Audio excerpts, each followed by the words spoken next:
Hello guys, welcome back to the channel. Most of you have probably seen Avengers Endgame. I personally really liked it and I think it had the most emotional engagement compared to any other MCU movie. Most likely because it is literally the endgame of the 11-year saga, and unlike Infinity War, some things will never be the same after this film. One of the questions I had after watching Endgame is that how come Tony snapped the Infinity Gauntlet fairly easy compared to Hulk and Thanos? In Infinity War, once Thanos placed the Mind Stone in the gauntlet, he had to absorb the power of the stones, and we could see the energy of every stone going through his body. In addition, when he puts the gauntlet on in Endgame, even more energy can be seen, which may be due to the fact that this time he wants to destroy the entire universe and not just half of all life. Similar energy release happened when Hulk put the Infinity Gauntlet on his hand. Before snapping, the power of the stones already started to cause damage to his hand, and to actually snap, Hulk had so much difficulty that he had to hold the gauntlet with his other hand. However, a slightly different thing happens when Tony gets all the stones. His nano armor transforms into a gauntlet and assembles the stones into right places. We can still see the energy going through his suit, but Tony doesn't seem to struggle to contain the energy of the stones. Instead, he snaps fairly easily after saying that he's Iron Man, which I thought was an incredible moment. So how exactly he was able to snap relatively easily compared to Hulk and Thanos without struggling to handle the energy of the stones? There are two possible theories to answer this question. The first one is based on Tony's intelligence and his suit. If you've been paying attention and following every MCU movie, you can notice that every time Tony encounters some kind of a problem with his suit, he then fixes it in the next movie.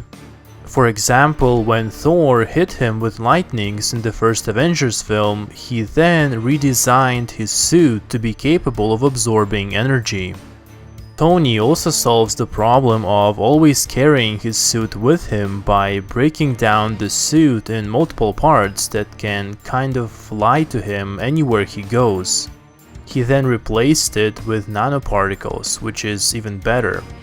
In Avengers Endgame, before Tony snaps, Thor charges his suit with lightnings on purpose so that he can strike Thanos.